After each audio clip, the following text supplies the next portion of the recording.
reports of strange creatures in the area. Witnesses say they couldn't believe what they were seeing.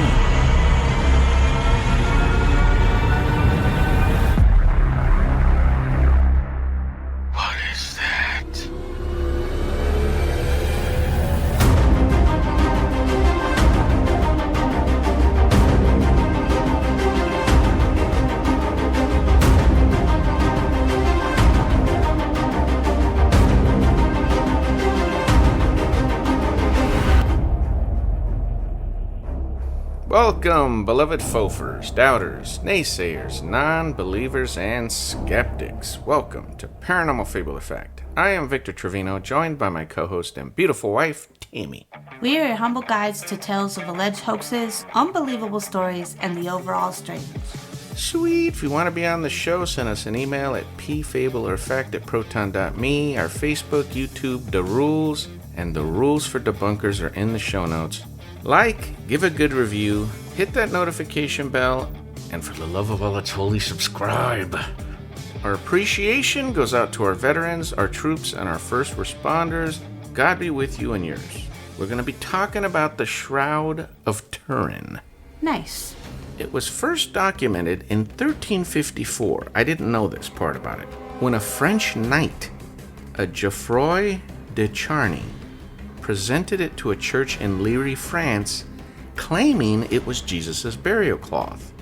There are no records of how de Charny acquired the shroud between the burial of Christ and the 14th century when he gave it to the church. It was moved to Chanbury, where a fire in 1532 nearly destroyed it. Did so much damage to it. If you look at modern pictures of it, you can see all the damage. Because it was the way it was folded. I guess they had it folded in a rectangle. So when the fire burned the corners of the rectangle, when they unfolded it, there's actual burn marks right down the center of the shroud. Thank goodness they were able to salvage it. So then it was moved to Turin Chapel in 1578 because they felt that was safer, I guess. And that's where it got its name, the Shroud of Turin, from Turin Chapel. Oh, I always wondered why it got that name. Yeah. Okay. In 1978, a team of scientists called the Shroud of Turin Research Project, or STURP, so if we refer to STURP from now on, this is who we're talking about, this team in 1978 that they conducted extensive tests on the shroud. It was one of the only times this was allowed. They concluded that the image on the shroud was not paint or dye, that the fibers were actually scorched through an unknown method in a pattern resembling a man. Although initial scientific tests in 1988 suggested it was a medieval artifact, later isotopic analysis indicated the flax fibers originated from the region and timeline of the Bible, and some experts argue that the image is far too complex to replicate. So, we have a disclaimer. Okay. And it's part of inarguable truth number 2, so I don't want to go too much into it. But you don't have to be religious to appreciate this shroud, in my humble opinion. This is, in my opinion, inarguable. You and I are Christians. We believe that in Jesus, we believe Jesus Christ is our Lord and personal Savior. We believe in God and all that good stuff. So we're going to try not to be too preachy. I'm not pushing, and I might tick off some religious people on this, but I don't want to push that it has anything to do with Jesus, okay, even though personally I think it does. But that's not what the show is about. I don't want to focus on that. I want to focus on the fact that the shroud is inexplicable. There are things about it that we cannot explain, baby, which might lead to paranormal, metaphysical, even alien, some kind of technology that is beyond our comprehension. As we go into the show, you're going to understand why. It's mind-blowing. So please bear with us. We're going to try to stay away from religious discussion as much. Oh, no, you're not. This whole show's going to be a sermon. I'm leaving. Whatever. So let's move on to the red flags. Now, the reason I wanted to do the show is because I came across some people in a chat room. I was looking up another giant weapons, because they had found these giant weapons, and there was a big discussion over whether they're decorative or not, or whether they were just ceremonial and not actually used in combat.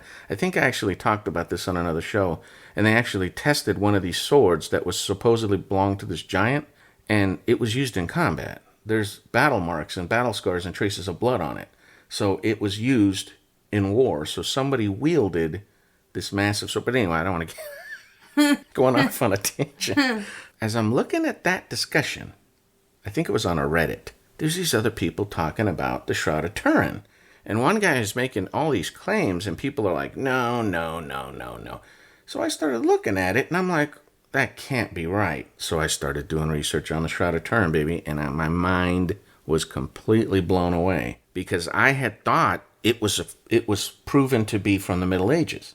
I thought it was dismissed back in the 80s. Oh, so you thought that it was a fake? That it was a fake, basically, or that it wasn't during the time of Jesus. The image was still interesting, but it had nothing to do with biblical times or religious. You said you weren't going to preach. Whatever. I'm just saying. Basically, the last I heard was that it was created during the Middle Ages and had nothing to do with a death shroud of any man that was around Jesus' time. So basically what I'm referring to is in 1988, a sample of the shroud from one of the corners was taken and sent to 3 separate labs. I have to applaud them on this. These scientists wanted to get to the bottom of it. They wanted to date it accurately, so they sent it to 3 separate labs. All 3 of the tests came back dating the shroud to the Middle Ages between 1260 and 1390 AD, which was right around when the guy gave the shroud to the church in the first place.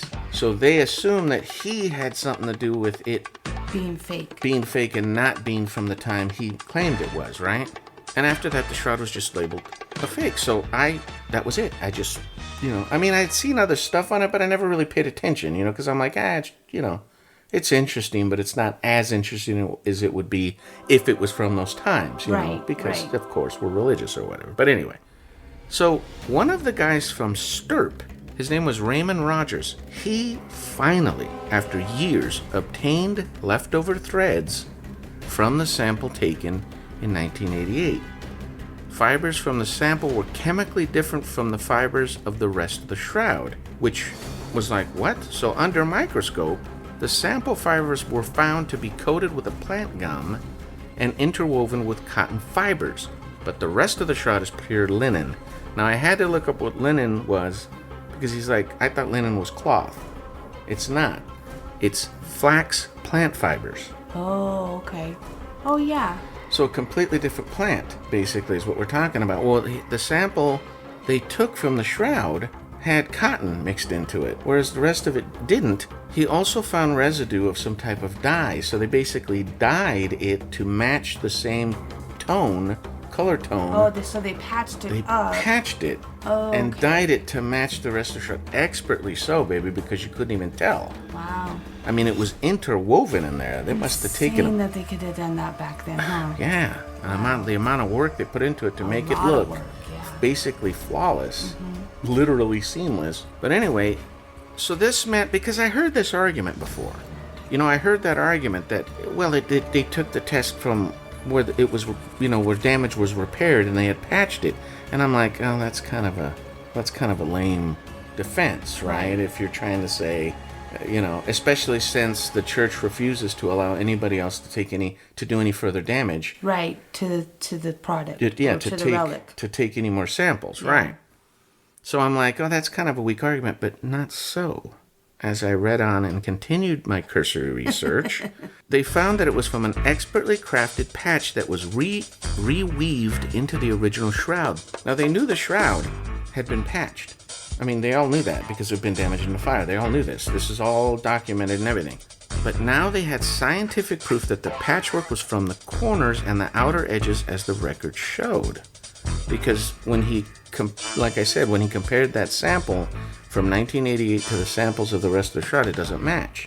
So how else do you explain that? And then it's dyed to perfectly match the shroud. I mean, come on. How do you even make the argument that it's not a patch? So basically, what I'm saying is, since they dated the material from between 1260 and 1390, what I believe is that back when the fire happened in 1532, between, right around that time period, they scrambled around and found the oldest cloth they could find to patch it up. Oh, okay. Do you see what I mean? Yeah, so like how they do that with the old paintings, they try to find an old canvas to repair old paintings. Yeah, to try to patch the paintings. Yes, perfectly. Yeah. Products, exactly what I'm saying. That's what I think they did, and that's why the cloth is dated a couple of hundred years before the fire.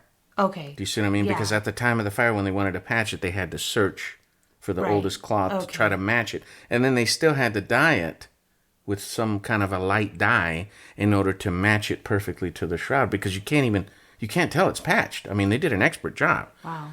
So moving on, this is another thing I didn't know about it, baby, because again, I just stopped having interest in it.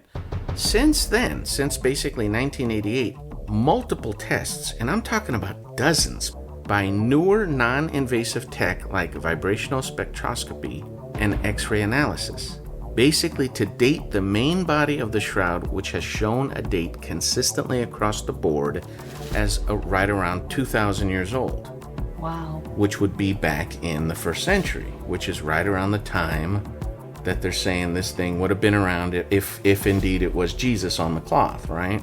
None of the newer dating tests are as widely accepted as carbon-14 dating, so many have simply been dismissed as inaccurate.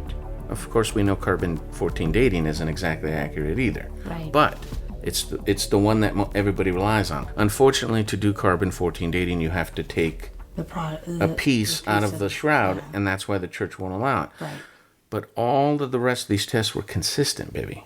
They were consistent across the board. And like I said, dozens of different tests by different researchers, different scientists, different teams, different students from universities, different professors from different universities. That's a lot. All spent their own time, their own equipment. They've traveled there and done their own tests and come across with a pretty consistent date of right around 2,000 years old or even later. Wow. Nothing showing anything from the Middle Ages from the main body of the shroud. So I think that's pretty significant. Very significant. Now, the image on the shroud it's basically seen best in a negative. When you're looking at it in normal light, it's very faint and very hard to see. Mm-hmm. This is another thing I didn't know about it. It's insignificant. The I don't even want to say mark or impression or burn, the image of the person on the shroud. Yeah. It's almost non-existent. It's only a few hundred nanometers in depth on the topmost fibers of the linen.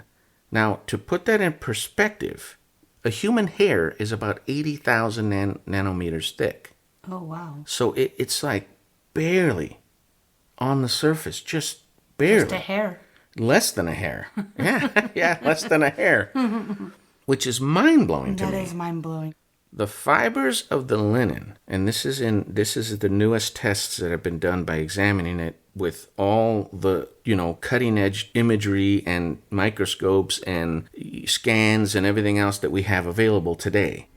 What the consensus is, the fibers of the linen seem to have been physically altered to produce the colors found on the image. There is no evidence of any paint, any dyes, no brushstrokes, no evidence of purposeful staining. The image found on the shroud is currently completely inexplicable. Wow. And that's why I said it doesn't matter whether you're religious or not. This is fascinating. Yeah. How do you explain that? Yeah. So now we're going to get into the inarguable truths. May I ask a question? Of course you can, baby. So the impression, and maybe this is just my brain, I always thought the impression was like a stain, like a blood stain. Is there any proof of that, or is it? Maybe I think I know what you're talking about. I think there are stains around the head that are separate from the image. Okay. Yeah, because that's stains from whoever the shroud was put over. Yeah. Because it's a death shroud. I haven't looked at it in a long time, so I don't know. I haven't either. And normally we would do the show. I would already have pictures and all that stuff. I don't. So I haven't looked at it. I haven't seen it in a very long time. But I think you're right. I think there are stains separate from the image. But did that answer your question? I think you're right, though. I think there are stains now that I remember, because I haven't looked at it in so long. Oh, you mentioned Jesus. Whatever. Let's move on. Mm-hmm. Inarguable truth number 1. The 1988 sample was from a small swath taken from one of the corners of the shroud. Number 2, you don't have to be religious to appreciate the shroud. Number 3, the idea that the shroud is a quote-unquote forgery is desperate and idiotic. Number 4, the refusal of the Catholic Church to allow invasive testing is the main modern controversy? Number 5, although ancient, the image on the cloth seems to contain some type of futuristic technology. Let's go back up to, I think that's, oh no, number 6. Oh. Go ahead. Number 6. The image on the shroud has never been duplicated. Which, of course, is the mic drop. But let's go back up to inarguable truth number 1, which is, we already kind of talked about this. The sample was from a small swath taken from one of the corners. They know this hands down. There's no argument. The corners and the outmost edge was what was repaired by the nuns after the fire damage. And the corners were reinforced due to the shroud being hung up on display. It was constantly being hung by those edges, so that when those edges got damaged by the fire, that's why they had to interweave it so tightly, because they were still displaying it at the time, back then in the 1500s or whatever. So that's why. Okay. That's pretty much all we have to say. Yeah, because we kind of went into that already. Yeah, we kind of talked about that already. Okay. So let's move on to inarguable truth number 2. You don't have to be religious. We already talked about this one too. You don't have to be religious to appreciate the shroud. You don't even have to be a Christian. The image on the shroud is an enigma. Bottom line, raw proof of the paranormal or possible a metaphysical force, whether it's actually Jesus or not.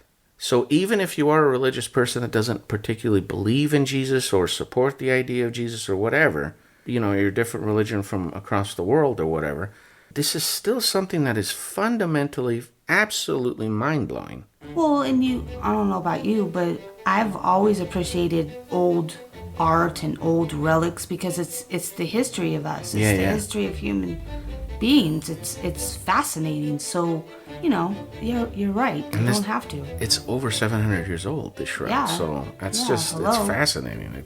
Yeah, that's amazing.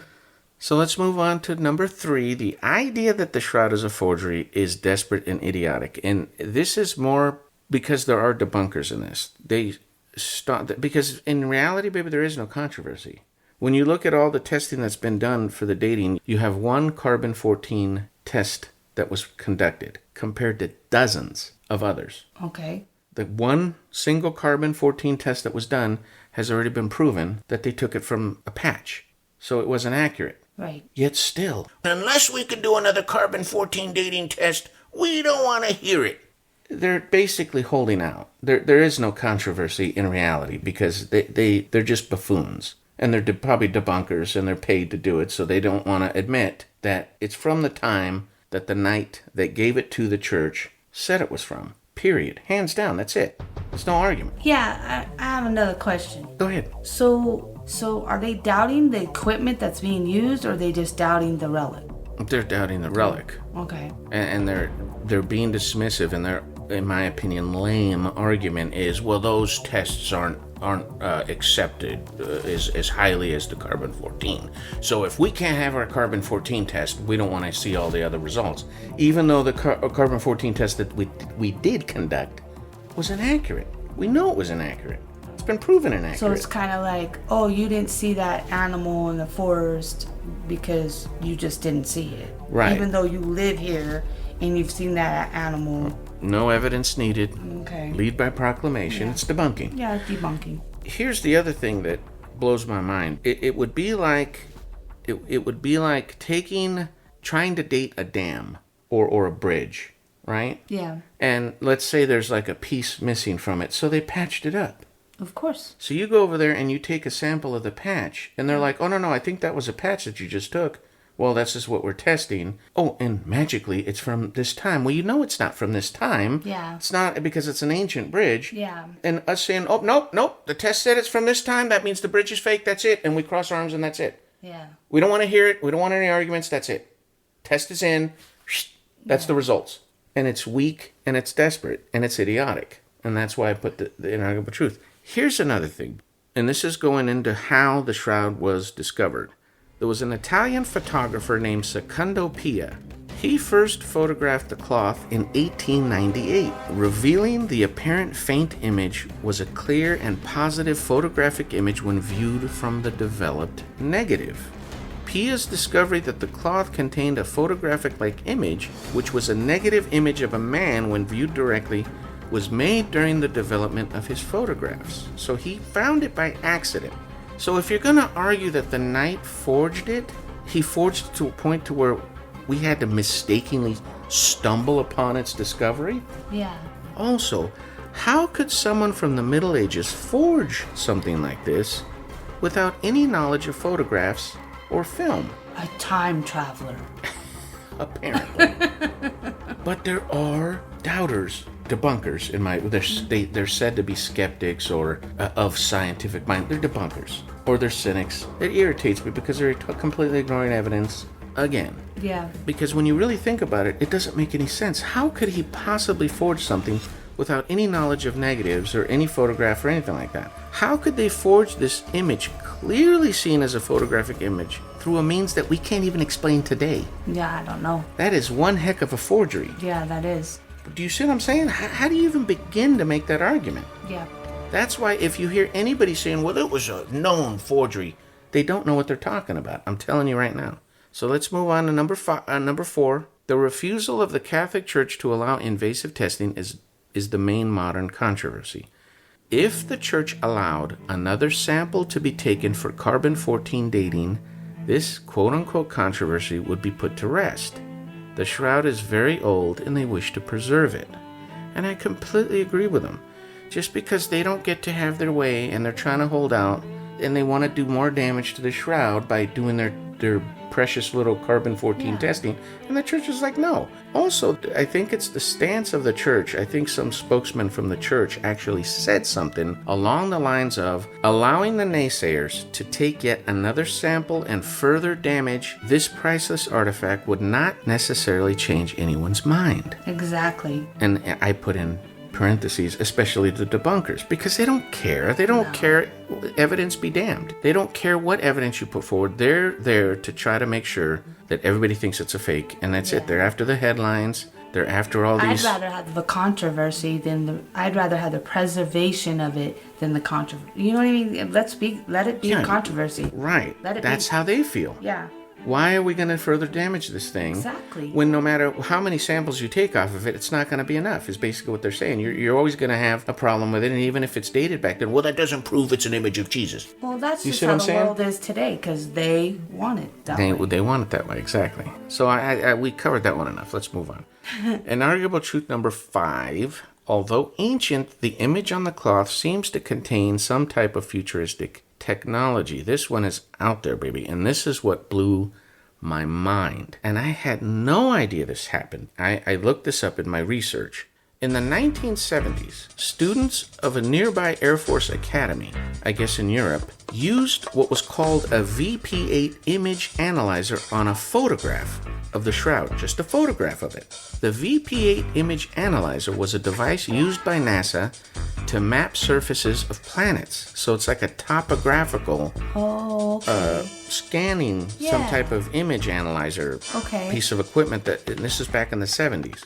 Unlike any other photograph before or after, the VP8 image analyzer found a correspondence between the distance of the cloth and the three-dimensional figure on the cloth through the photograph. Whoa.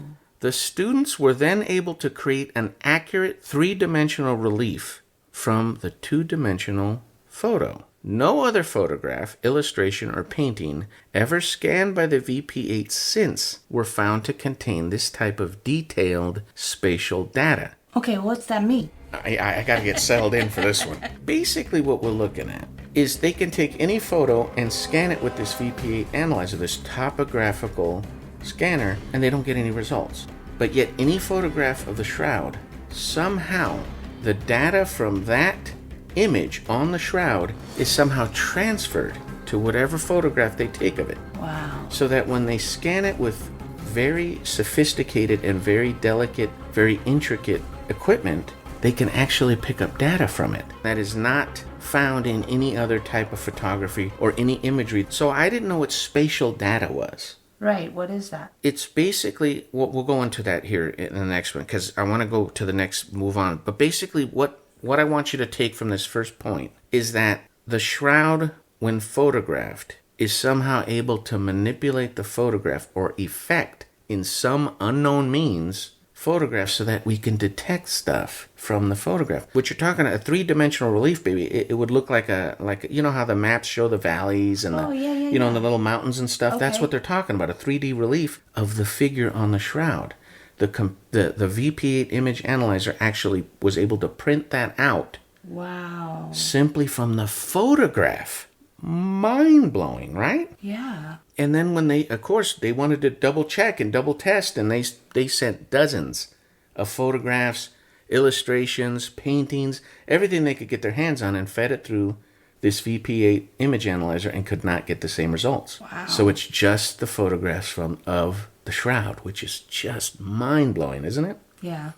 So moving on, and this is the touchdown right here, in my opinion. Recently, researchers fed ultra-high-resolution digital scans of the shroud into cutting-edge AI neural networks. Basically, a bunch of computers linked together in a network. And they did this to find any existing patterns through what's called principal component analysis. Now remember, these are just scans of the shroud, basically photographs. Yeah. There were no preconceived ideas or any other data fed into the AI computers so that the most honest results could be achieved. The AI found a hidden layer of digital information on the image, a barely detectable system of geometric symmetries and repeating mathematical ratios throughout the image. This has been difficult for even the most staunch doubters of the shroud to explain. So not only did the VP8 image analyzer pick up this hidden data from this image, so did the AI computers. What we're talking about is basically an organized set of data that's somehow embedded so meticulously and fundamentally into the linen that the data is detectable even when just images of the shroud are analyzed. Is this going over your head, or are you just 100%? You don't understand what I'm saying? No, I'm trying to understand. You're tired. So this data was somehow transferred to the surface of the linen cloth through a highly technical process that we can't understand and we can't explain. Like the VP8 scan, the AI detected a correspondence between the spacing of the linen and the 3D figure. This is what we're talking about, that spatial data again. Yeah. Same thing. The AI detected the same exact thing. Basically, what this spatial data is, I had to look it up. Where the linen would have theoretically been draped over the body, right? Yeah. The areas closest to the surface of the skin show darker, whereas the areas away from the skin, the surface of the skin, would be lighter. Okay. That's the spatial data. Now, this isn't an illusion of depth like an artist does. You know, like when like if you draw a ball and you put shading to make the ball look 3D. Right. We're not talking about that. We're talking about actual data telling these computers this is a 3D figure, and you're going to look at it as a 3D figure. Do you see what I'm saying? Whoa. It's not the same thing, because if an AI looks at a ball, it's going to say, oh, it's a flat surface of a circle. Yeah. Shaded to look like a ball. Yeah. It's not going to say, holy crap, this is a three-dimensional ball, and we can detect the spatial difference between the bottom of the ball where the floor is and the top of the ball where it's in open air. Yeah. Do you see what I'm saying? Yes. Now This I is do. deeply embedded data through a method that we have no idea how it was done. Wow. A technology that might not even be from this world is what we're talking about. Oh, wow. So this actual depth information is somehow encoded in the shroud's image and somehow transferred to the photograph data when pictures are being taken. We don't have technology that does that. In other words, that would be like taking a picture of code, computer code, and being able to feed that picture on the computer and the computer recognize the code. Right. We can't do that. No. You have to digitally transfer that code to the other computer in order for the computer to detect it. So this is technology that is beyond, and like I said, even the most staunch technology that we don't have now, but somehow it happened 2,000 years ago. Somehow it happened thousands of years ago, exactly.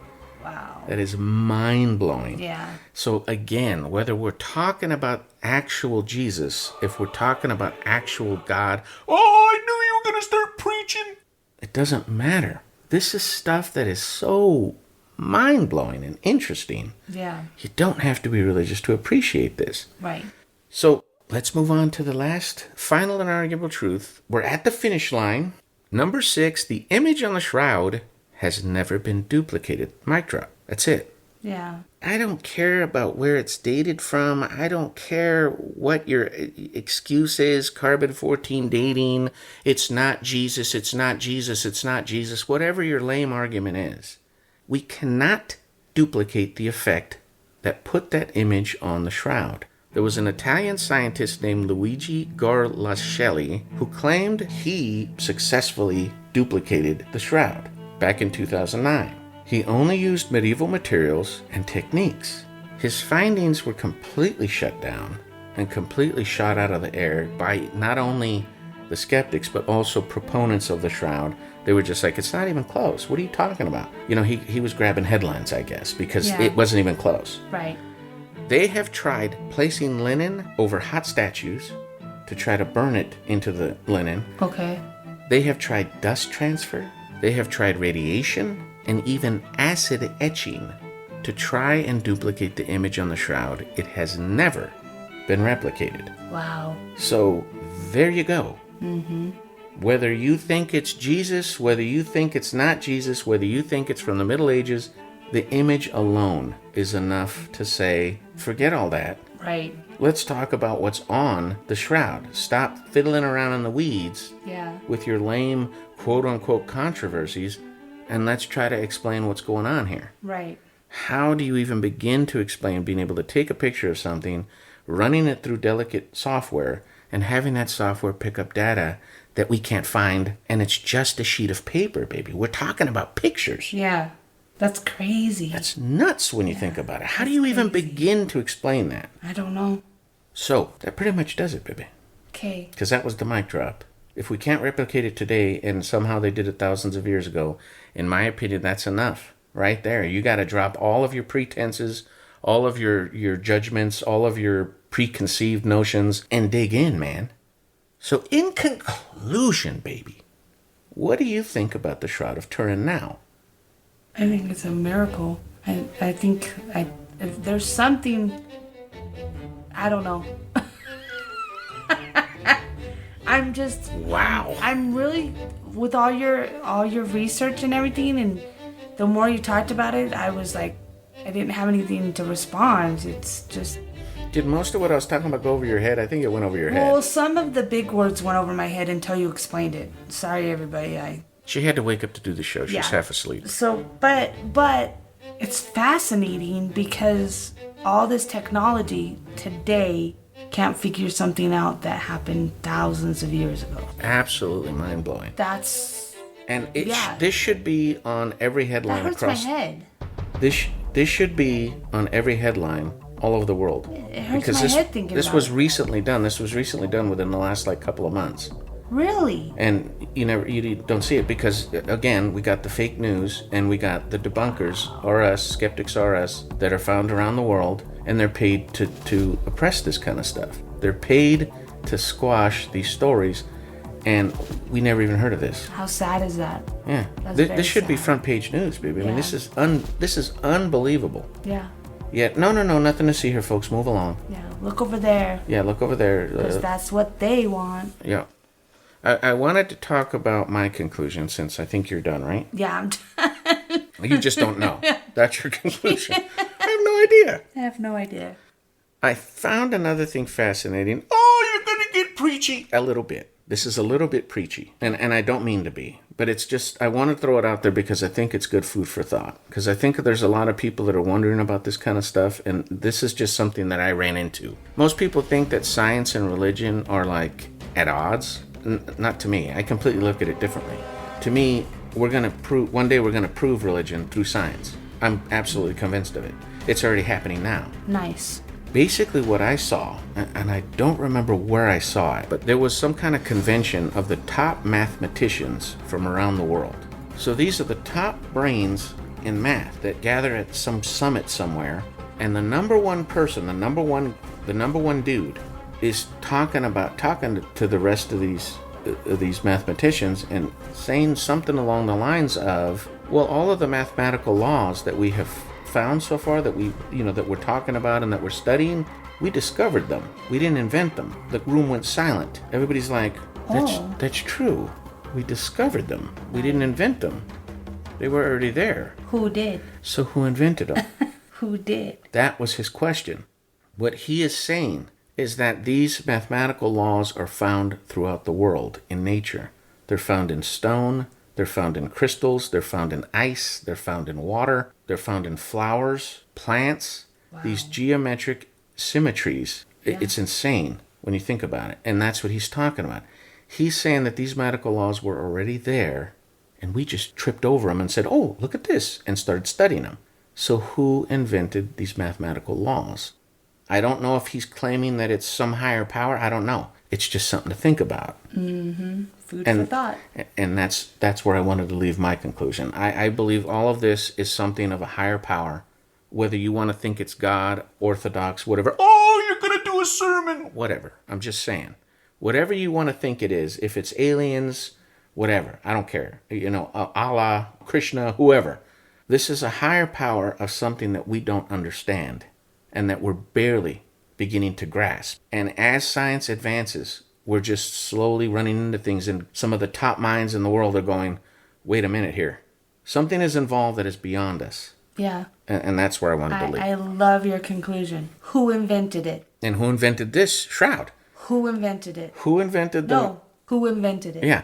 I want a t-shirt. That's what I'm saying. Where did it come from? Who made it? Right. Wow. Well, thank you everybody for listening. We all appreciate you guys. Get on YouTube, subscribe, and we can't wait to send out more shows. We're working on the Halloween show right now. As always, thank you for your support. Thank you for listening. Good night. You can always email us. The email's there. So don't be afraid to send, if you want to discuss something or if you have questions, don't be afraid to email us. We will answer. But anyway. Good night, everybody. Good night.